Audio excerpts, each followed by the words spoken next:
was a dramatic story.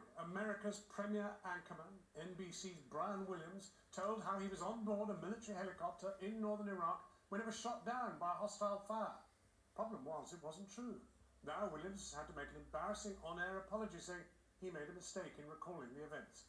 Our Washington correspondent, Kylie Morris, has this. Finally tonight here we have a follow-up on a story. The truth can be slippery, even for an American newsman who personifies that value for millions of viewers every night. But a moment Brian Williams says he's misremembered led last night to this dramatically scripted confession. I want to apologize. I said I was traveling in an aircraft that was hit by RPG fire. I was instead in a following aircraft. Brian and his crew were happy to report her safely back in Kuwait City after a harrowing ordeal. Here's how the story was originally presented 12 years ago during the Iraq invasion. And fired an RPG, a rocket-propelled grenade.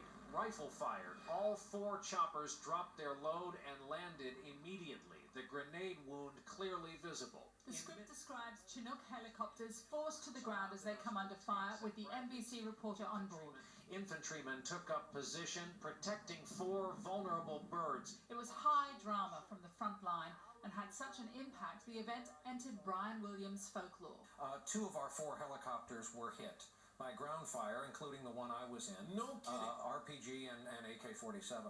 The only problem is Williams' helicopter was not struck. It was forced to land by a sandstorm about an hour after the 3 choppers from another formation were hit and grounded.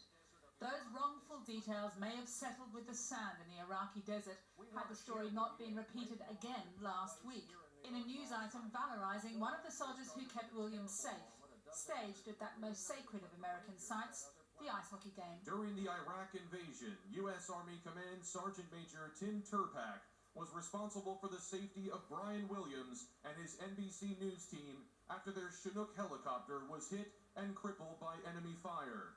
Presumably the vision of the anchor in a clinch with a weeping comrade too much for the airmen who knew the truth. They outed Williams online and he apologized. I made a mistake in recalling the events of 12 years ago. It's a thing that you build slowly, over time.